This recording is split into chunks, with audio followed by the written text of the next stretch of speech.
Ok, muy buenos días, ¿cómo están? Vamos a terminar nuestro estudio en Romanos en esta mañana. Ha sido de bendición todo este tiempo en el estudio de Romanos. Y bueno, ¿qué es lo que qué aprendimos en Romanos? A ver, vamos a hacer un repaso, pero no lo voy a decir yo, lo van a decir ustedes. ¿Qué aprendimos en Romanos?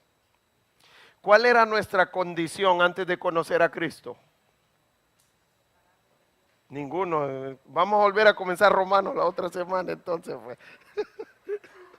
¿Cuál era nuestra condición antes de conocer a Cristo? Éramos pecadores. ¿Y cuál era la consecuencia de nuestro pecado? Dice la palabra de Dios. Mas la paga del pecado, muerte. Entonces, lo que merecemos es el infierno, estar separado de Dios por la eternidad. Ahora, Dios solo nos quiere dejar en el infierno. No, Él hizo un plan de salvación. Y aprendimos de Cristo, que Cristo, bueno, era Dios mismo, que se encarnó, que vivió en santidad todo el tiempo que vivió, murió. ¿Por qué? ¿Por qué murió? Por nuestros pecados y resucitó. Y si nosotros venimos y hacemos a Cristo el Señor de nuestras vidas, ¿qué pasa? Dice la palabra de Dios, que somos salvos, que somos hijos de Dios. Ese fue el plan de salvación que Dios hizo para su creación. Y vamos a terminar en esta mañana viendo los últimos 3 versículos de Romanos y vamos a ver cuál fue el propósito por el cual Dios hizo todo esto. Cuál fue el propósito de hacer este plan de salvación y de salvarnos.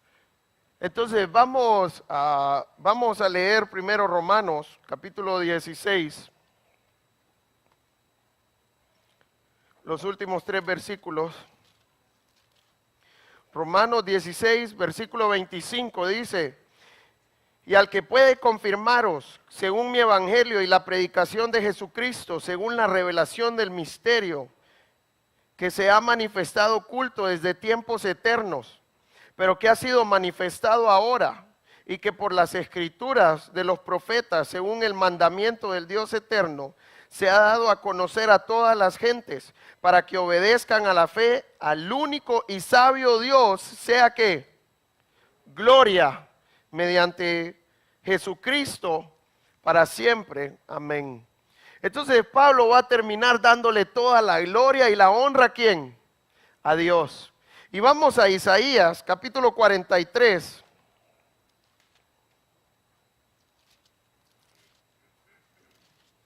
Isaías capítulo 43 y vamos a leer el versículo 7, dice: todos los llamados de mi nombre, para gloria mía los he creado, los formé y los hice. ¿Quiénes son los llamados de su nombre? Dice la palabra de Dios. ¿A quiénes llamó el Señor? Es lo que dice Romanos, porque a los que antes llamó, también los predestinó para que fuesen hechos conformes a la imagen de su Hijo Jesucristo. Entonces, ¿a quién llamó Dios? A sus hijos, a los creyentes. ¿Para qué nos llamó? Dice Isaías capítulo 43. ¿Y para qué nos hizo? Para la gloria y honra de Dios. Si usted está aquí en esta mañana y Dios le permitió conocer a Cristo, ¿para qué Dios le llamó entonces?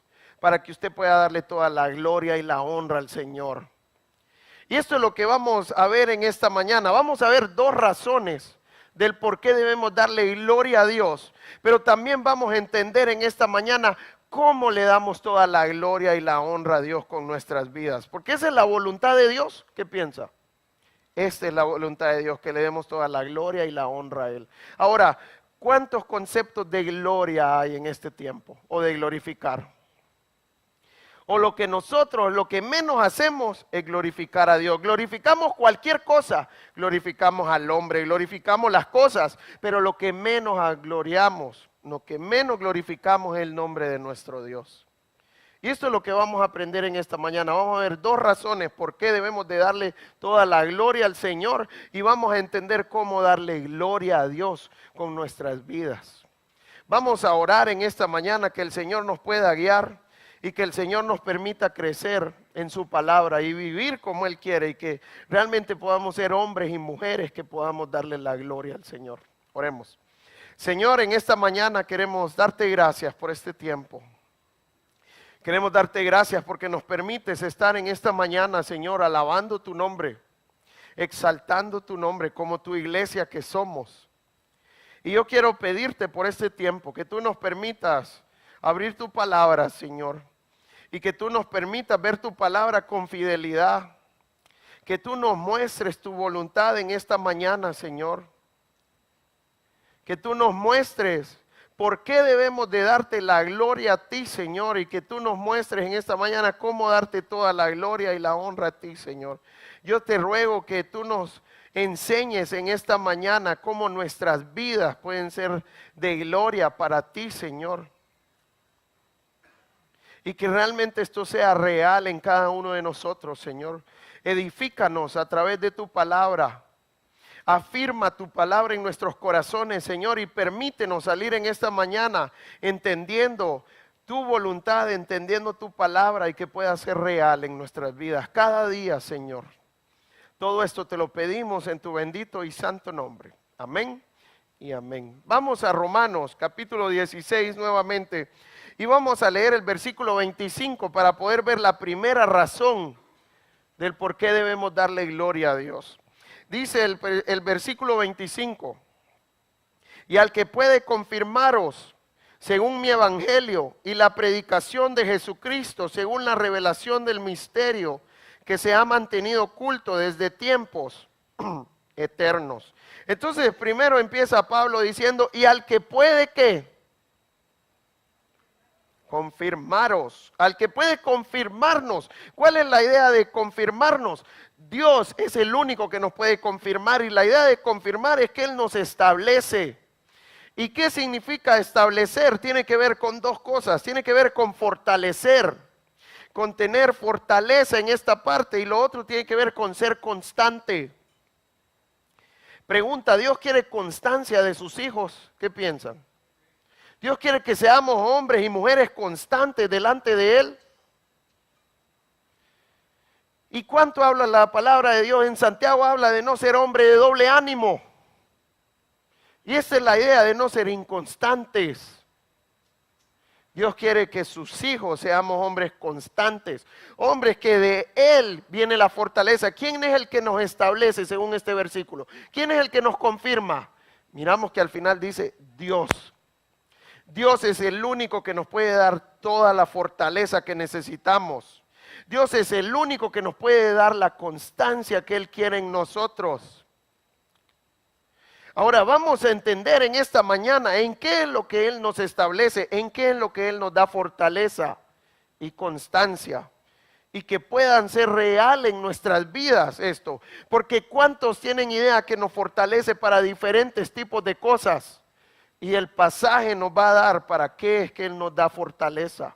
¿En qué es lo que Él nos va a mantener constantes delante de Él? Porque ahora miramos que Dios nos da fortaleza. Todo el mundo dice, Dios me da fortaleza para esto. Dios me da fortaleza para lo otro. Y empezamos a inventar cosas ahora. Vamos a ver conforme a su palabra en qué es lo que Él nos confirma. Ok, antes de ver en qué es lo que Él nos confirma, vamos a ver cómo lo hace. Si me ayuda Héctor con la siguiente, por favor. Entonces, si leemos en el 16, en el versículo 25 nuevamente dice, y al que puede confirmaros según mi evangelio y la predicación de Jesucristo. Entonces, según qué nos confirma el Señor, dice ahí, da dos cosas. Primero dice, según mi evangelio. ¿Y qué más? Y la predicación de Jesucristo. Yo le hago una pregunta. ¿Qué diferencia hay entre el evangelio y la predicación de Jesucristo? ¿Hay alguna diferencia? ¿Qué piensa? Pensamos a veces que sí, pero no, Pablo lo que está es afirmando lo que es el evangelio. ¿De qué se trata el evangelio según lo que está diciendo Pablo? De predicar a Cristo. El problema es que cuántas las personas o los hombres han cambiado el evangelio en este tiempo. ¿Cuántos evangelios han salido por el mundo? Muchos. Ahora vamos a un lugar y dice, este es el verdadero evangelio y es el evangelio completo, dice la gente. Ahora cada iglesia dice que tiene su propio evangelio. Eso pasa ahora. Pero la palabra de Dios nos muestra a través de qué nos establece, a través del Evangelio y la predicación de Jesucristo. Eso define cómo debe ser nuestras pláticas, ¿sí o no? Eso define cómo debe ser nuestra predicación. Eso define cómo deben de ser nuestras vidas, cuál debe de ser el centro de su vida si usted es hijo de Dios. Dígalo sin miedo. Cristo, gracias. Cristo debe de ser el centro de nuestras vidas. Cristo debe de ser el eje. Cristo debe ser el que lo une todo. El que lo mantiene firme. Y si Cristo es el centro de mi vida, ¿de qué se debe de tratar mi vida entonces? De Cristo. ¿De qué debo de hablar entonces? De Cristo. Lastimosamente, cuando miramos las vidas de los que dicen ser cristianos, lo que menos hablan, ¿qué es? Lo que menos viven, ¿qué es? Es de Cristo. ¿Cuánta gente dice ser cristiano, pero al ver su vida usted mira un desorden que dice, ahí no puede estar Cristo? Y lo asegura.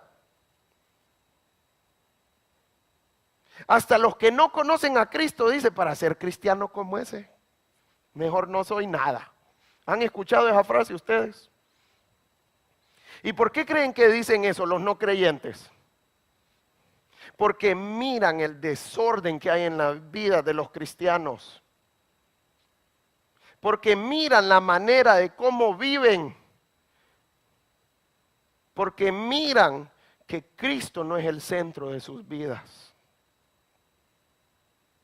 Si nosotros somos hijos de Dios, Cristo debe ser el centro de mi vida y nuestras pláticas deben de estar en Cristo siempre. Lastimosamente, lo que vemos en las iglesias ahora, lo que menos se predica, ¿qué es? Es a Cristo.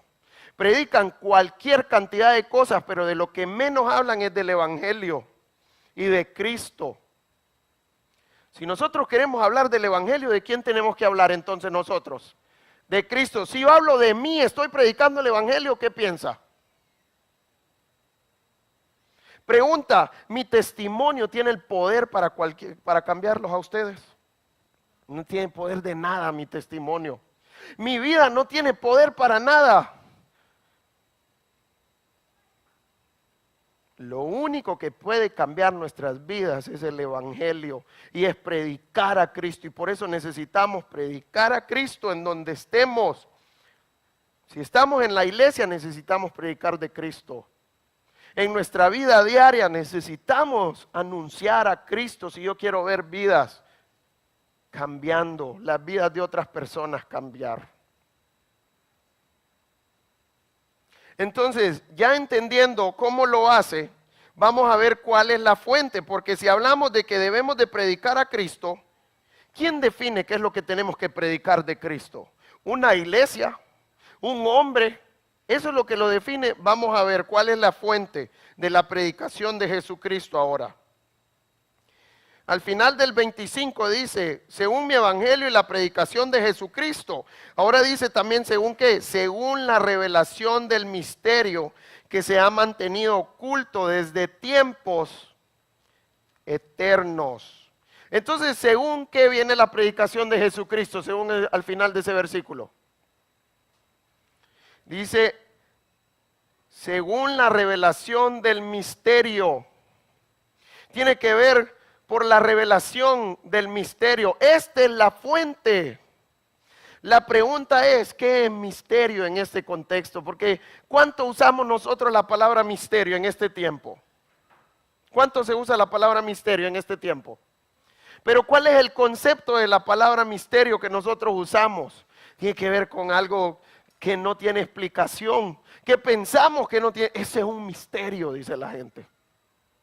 Pero en la palabra de Dios, Dios nos muestra que es un misterio. ¿Qué es lo que nos dice el versículo de lo que es un misterio? Primero dice que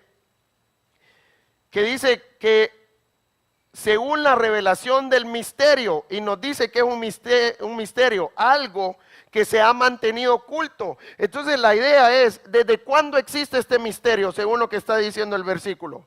Que se ha mantenido oculto, ¿desde cuándo? desde tiempos eternos. ¿Qué significa eso? Que desde antes de la fundación del mundo ya existía este misterio. Simplemente estaba oculto en la mente de Dios, no había sido revelado. Pero es algo que ha existido siempre. Es algo que Dios estableció. Es una verdad establecida por Dios. Esta es la parte de misterio. Y que ahora, ¿qué es lo que ha hecho el Señor? Ha decidido revelarlo. Ha decidido sacarlo a la luz. Esta es la idea de la revelación de un misterio. Ahora, ¿cómo fue revelado? ¿Cuál es la manera de revelarlo? Dice en el 26, pero que ha sido manifestado ahora. ¿Y que por qué? ¿Por qué se manifestó? Dice, por las escrituras de los profetas, pero según que el mandamiento del Dios eterno. Entonces, vemos que la fuente es por la revelación del misterio, pero un misterio que fue revelado ¿por quién? Por Dios. Una pregunta, ¿todo el que se dice ser profeta es profeta de Dios? ¿Qué piensan?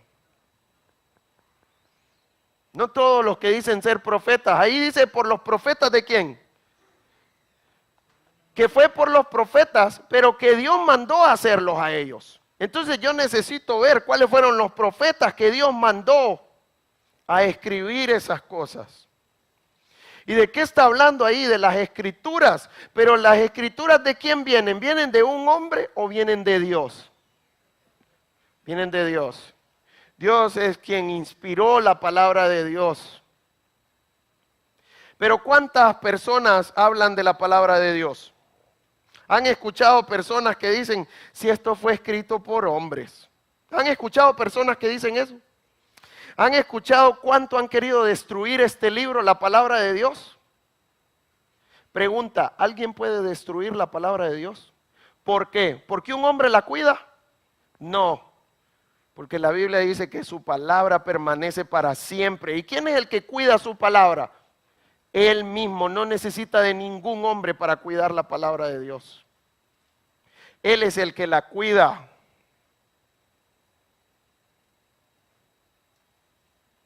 Él es el que nos va a mostrar cuál es su revelación. Él es el que nos mostró cuáles eran sus profetas. Incluso en el Antiguo Testamento hasta habían requisitos para los profetas. Decía que si el profeta profetizaba 10 profecías, si no se le cumplía una, ¿qué había que hacer? Decía el Antiguo Testamento. Apedréenlo hasta morir porque el tal no es profeta de Dios. Había perfección en los profetas del Señor. Con una que no se cumpliera, Dios decía, ese no es profeta de Dios, apedréenlo. Ahora, en este tiempo hay profetas. ¿Qué piensan? Bueno, la palabra de Dios dice que Él ya cerró la revelación. Apocalipsis habla de que Él puso un sello. Aquí está todo lo que Dios quiso revelar. ¿Qué piensan? ¿O hay más revelación? Apocalipsis 22 dice, hay de aquel que le añade y le quite a este libro de la ley. ¿Qué está haciendo con eso el Señor? Está diciendo, ya la revelación ya la cerré, ya no voy a revelar nada más. Lo único que yo voy a hacer ahora es enseñarles mi revelación, mostrárselas, que puedan entenderla. Pero ya Dios ya cerró toda la revelación, ya no hay. Si alguien le dice, Dios me habló y me dijo esto, ¿qué hay que hacer entonces? No lo vamos a apedrear hasta morir, porque eso no es lo que el Señor nos manda ahorita. Pero no escucharlo. Pregunta, ¿cuántos creen en experiencias ahora? ¿Cuántos creen en sueños? Pero si Dios dice que ya reveló, que ya cerró la revelación, Dios va a hablarnos de otra manera que no sea su palabra. ¿Qué piensan? Aquí es el único lugar donde podemos estar seguros que está la palabra de Dios. Pregunta, ¿yo puedo estar seguro que en la boca del pastor está la palabra de Dios? ¿Mi palabra es la palabra de Dios? ¿Qué piensan? No. ¿Mi palabra como hombre tiene poder? ¿Y por qué nosotros siempre hablamos entonces de que tiene poder nuestra palabra y hasta hablamos de declarar y todo en este tiempo? Pero mi palabra no tiene ningún poder. Lo único que tiene poder, ¿qué es? es la palabra de Dios. Y Dios nos muestra para qué tiene poder, para confirmarnos. Y ya vamos a ver en qué nos confirma, en qué nos fortalece. Pero yo quiero animarle a entender que no creamos en lo que cualquier hombre diga. Vamos a la palabra de Dios. Lo que yo digo no es la palabra de Dios, es lo que sale de aquí, la palabra de Dios. Ahora, yo les hago una pregunta. La Biblia dice que tenemos la palabra profética más segura. ¿Usted cree eso realmente? ¿Y por qué podemos creer eso? ¿Cuántos hombres escribieron la palabra de Dios? Muchos. Y con una distancia de miles de años de anticipación. Y lo impresionante de todo esto, ¿cuántas profecías fueron cumplidas en Cristo? Muchas. Pregunta, ¿las profecías fueron cumplidas a cabalidad como salían en la palabra de Dios? Y fueron hechas miles de años atrás. ¿Cuánta probabilidad ocupamos para que solo 3 o 5 profecías se hubieran cumplido? Mucha probabilidad. Pero aquí no estamos hablando de 3, 5 promesas, estamos hablando de un montón de promesas cumplidas en Cristo y a cabalidad. Así como Dios las escribió, como Dios puso a su profeta a escribirla, así se cumplieron estas profecías. Entonces tenemos la palabra profética más segura, ¿sí o no? ¿Podemos confiar en la palabra de Dios? ¿La palabra de Dios tiene poder? Claro que tiene poder. Porque no son manos de hombres, no es obra de hombres, es Dios detrás de todo esto. ¿Y cuánto poder y perfección hay en nuestro Dios? Yo quiero animarles por eso, a venir a la palabra de Dios, como hijos de Dios que somos. Ahora, ¿cuál es el propósito de todo esto? ¿Cuál es el propósito de revelarlo? Si me das la siguiente, Héctor, por favor. 26, al final, ¿qué dice el versículo 26? Dice el 26, pero que ha sido manifestado ahora y que por las escrituras de los profetas, según el mandamiento del Dios eterno, se ha dado a conocer a todas las gentes para que obedezcan a la fe. Primeramente, ¿a quién se le dio a conocer? Dice el versículo. ¿Solo a algunos? Por ejemplo, los judíos pensaban que era el pueblo escogido de Dios, que nadie más iban a ser salvos, solo ellos. Pero ¿qué les mostró el Señor? Le abrió la puerta a los gentiles. Igual para nosotros debemos de tener acepción de personas. ¿Qué piensan? Nosotros podemos decidir a quiénes vamos a anunciar y a quién no. Yo simplemente tengo que ver la oportunidad que Dios me da para anunciarle a alguien. ¿Y qué tengo que hacerlo yo como hijo de Dios?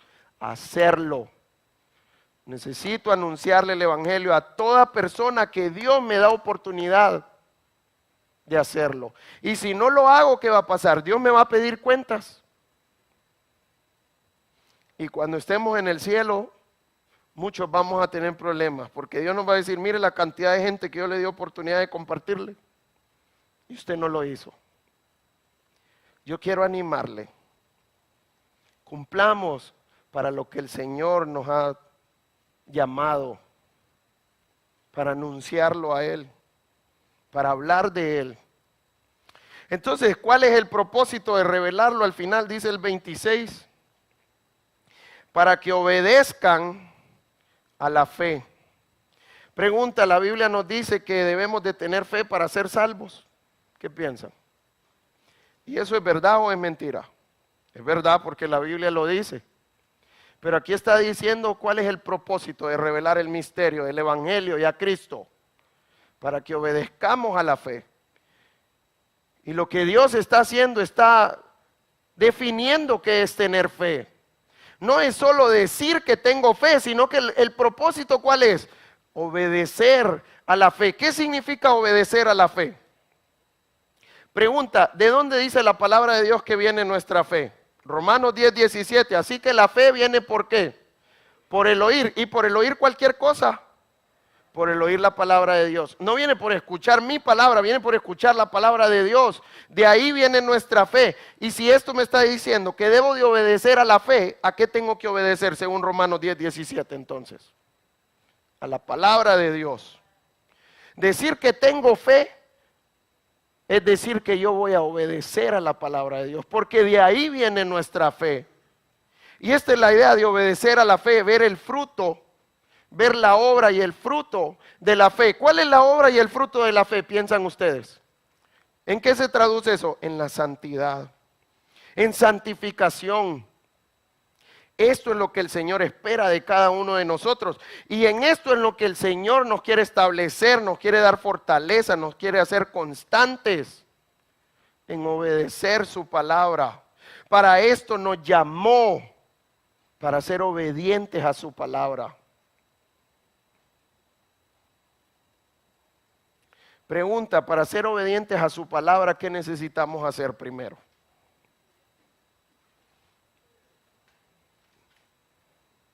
Una vez mi papá se me acercó y me dijo, y yo tenía como 23 años, ya era creyente creo. Uy, qué bárbaros. Alguien dijo, o sea, hace poquito fue eso. Una vez se me acercó mi papá y me dijo, hijo, no me gusta que hagas esto y esto y esto. Y me dijo varias cosas que no me gustaba, que no le gustaba a él que yo hiciera.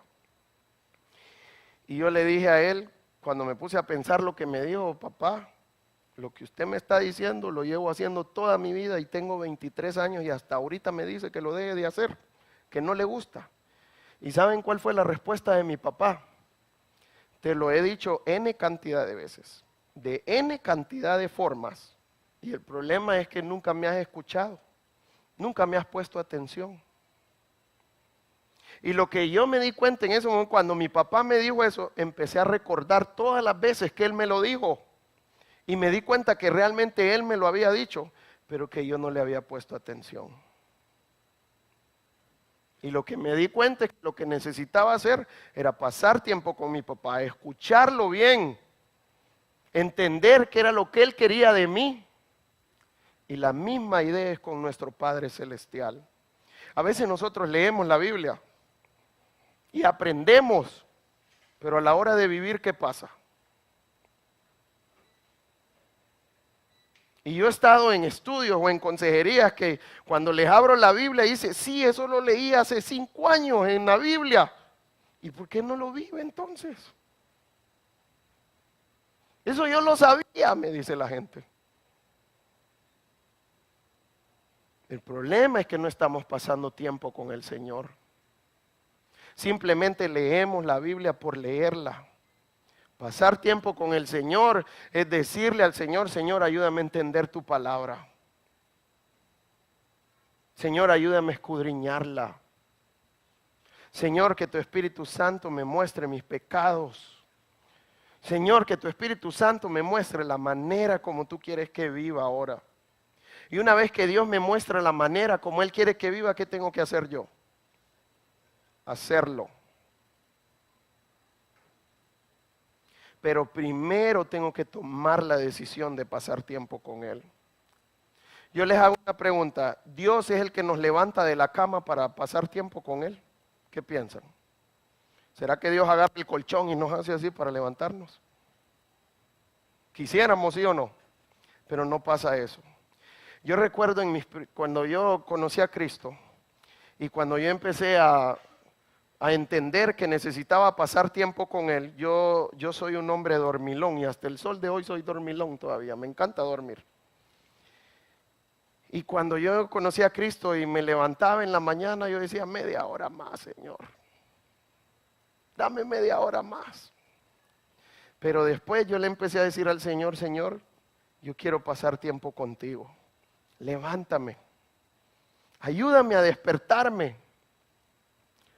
¿Saben lo impresionante? Que cuando yo empecé a orar eso, el Señor comenzó a abrir mis ojos como 1 hora y media antes. Y yo abría mi charola y yo decía, Señor, yo quiero dormir más, pero ya no tenía sueño. Y lo que el Señor lo que quería era haciendo su parte para que yo hiciera la mía. ¿Cuál era mi parte después de eso? decidir levantarme y leer la palabra de Dios y estudiarla. Entonces Dios hace su parte, pero yo tengo que hacer la mía. ¿Quién es el que debe decidir levantarse y leer la Biblia y escudriñarla? Yo soy el que debo de tomar mis decisiones y hacerlo. Porque si yo no lo hago, yo no puedo saber qué es lo que el Señor quiere de mí. Yo no puedo obedecer a la fe entonces si yo no lo hago. ¿Qué tan importante es nuestro tiempo con el Señor entonces? ¿Qué tan importante es su palabra? Y a veces somos personas que solo leemos la Biblia el domingo que venimos aquí a la iglesia. Eso es darle la gloria al Señor. Yo necesito pasar tiempo en su palabra y entender qué es lo que Él quiere de mí. Entonces, vemos cuál es el propósito al revelarlo, nuestra santidad. Él anhela nuestra santidad. Es su voluntad que nos apartemos del pecado como hijos de Dios que somos. Y vamos a ver el siguiente, versículo 26 al final. Dice, el 27, dice, al único y sabio Dios, sea gloria mediante Jesucristo para siempre. Amén. Ahora Pablo da una frase, dice, al único y sabio Dios. ¿Cuánta riqueza creen ustedes que hay en esta frase? Hay mucha riqueza, pero nosotros ni nos damos cuenta. ¿Cuánto habla la gente en este tiempo de la sabiduría? Mucha gente habla de la sabiduría. Usted necesita ser sabio. Ese hombre tiene sabiduría. Todo tiene que ver con sabiduría en este tiempo. Y por eso no lo vemos tan fuera de sí esta frase. ¿Cómo dice Dios que es la sabiduría de lo alto? Que es pacífica. ¿Qué más dice que es la sabiduría? Benigna, pura. Ahora, ¿cómo dice que es la sabiduría del mundo? Animal, diabólica. Y esto es lo que nosotros levantamos. Pero ¿cómo está presentando la palabra de Dios a Dios? Al único y sabio Dios. ¿Quién es el único que es sabio realmente en este lugar? En el mundo. Solo Dios. Y la idea de sabiduría tiene que ver con el que hace y ejecuta los mejores planes. ¿Quién es el único que ejecuta los mejores planes? ¿Quién es el único que los planea realmente como debe de ser? De lo mejor, Dios. Y esto es lo que aprendimos en Romanos, todo su plan de salvación. Y se mostró la sabiduría de Dios en su plan, ¿sí o no? Y lo importante de todo esto, lo que tiene que ver con sabiduría, es que no falla. Dios va a llevarnos un día y vamos a morar con Él por la eternidad. Dios no va a fallar en lo que Él hizo, en su plan. Dios no va a fallar en santificarnos. ¿Quién es el que nos fortalece, dice la palabra de Dios, el que nos confirma? ¿Dios o nosotros? Dios. Entonces Dios va a fallar. Si realmente alcanzó a alguien, Dios no lo va a cambiar. ¿Qué piensa? Claro que lo va a cambiar. Ahora yo le hago una pregunta. ¿Nosotros podemos tener esa sabiduría que Dios tiene? ¿Qué piensa? En Santiago la Biblia nos dice, si tiene falta de sabiduría, ¿qué tenemos que hacer? Pídala a Dios y Él la dará abundantemente. Entonces la sabiduría de Dios está disponible para nosotros. Exactamente. Pero ¿para qué Él me da su sabiduría? Para cumplir sus planes. Y que cuando yo tengo su sabiduría no me va a fallar nada de lo que yo hago. Pero todo tiene que ver con su plan, porque la sabiduría ¿de quién es? De Dios. Entonces, ¿de quién es el plan? Es de Dios. Y por eso yo necesito pedirle sabiduría para con mi familia, cómo llevarla. Necesito pedirle sabiduría en cada cosa que Él me ha puesto a hacer. Porque si yo tengo su sabiduría, ¿me va a fallar algo? ¿Qué piensan? No nos va a fallar. Porque vamos a estar en su plan, no en el mío. Esta es la idea de su sabiduría. Y por estas dos razones Dios dice que sea la gloria para Él. ¿Para qué fue todo su plan de salvación entonces? Para que Él sea glorificado y exaltado. Ahora vamos a entender cómo es que nosotros le damos gloria a Dios. Vamos a Levítico capítulo 10, versículo 3. Y vamos a ver en historias cómo Dios muestra su gloria en su palabra.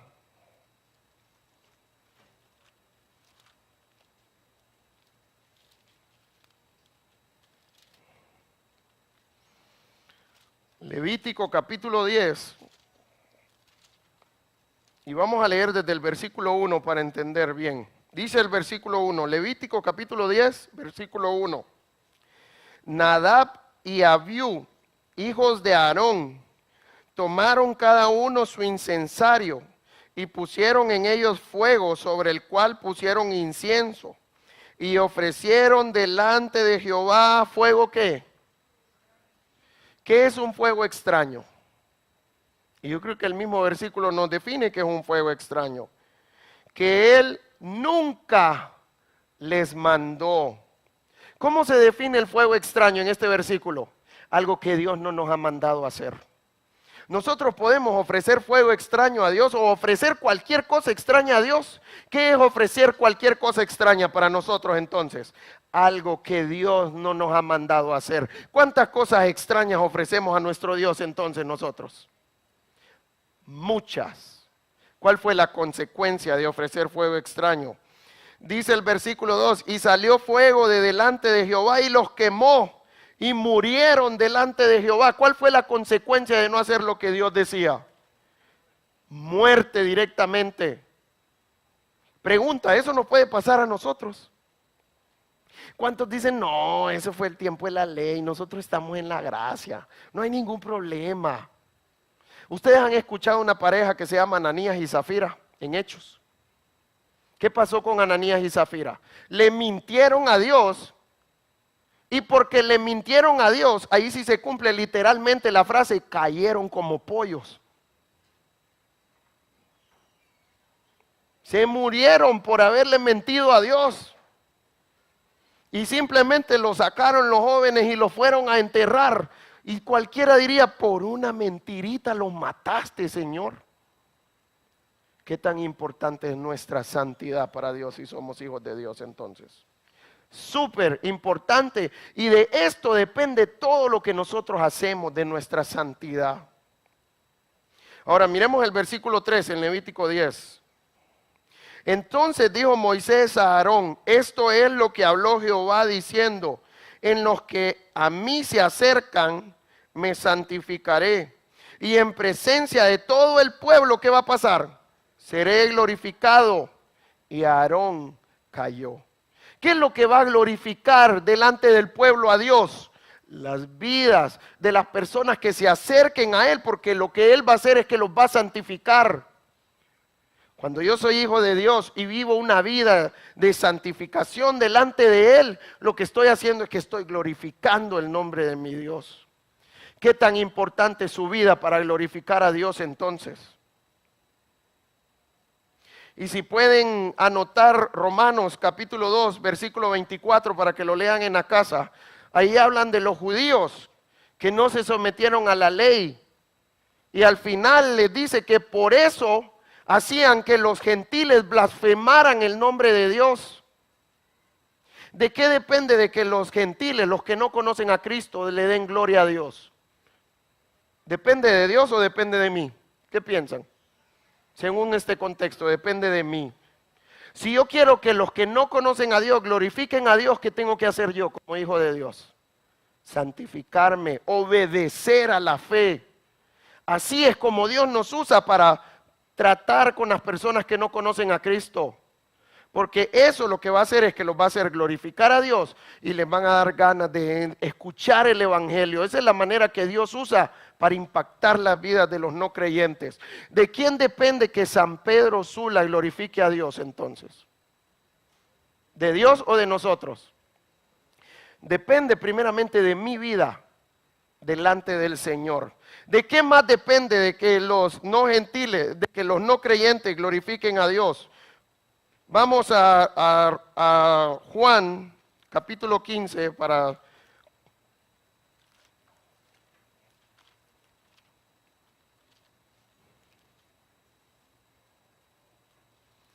Bueno, para corroborar eso, Juan 15:8, en esto he glorificado a mi Padre, en que llevéis mucho fruto y seáis así mis discípulos. Entonces, ¿qué glorifica al Señor? Nuestras vidas. Y para terminar, vamos con Juan capítulo 17. Además de la vida, ¿qué más glorifica a nuestro Dios? Y si no tengo la vida de esta manera, yo no puedo glorificar a Dios. Juan capítulo 17, versículo 4. Miren lo que Jesús le dice al Padre. Yo te he glorificado en la tierra.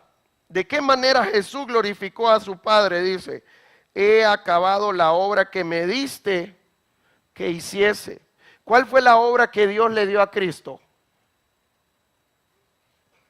Buscar y salvar lo que se había perdido.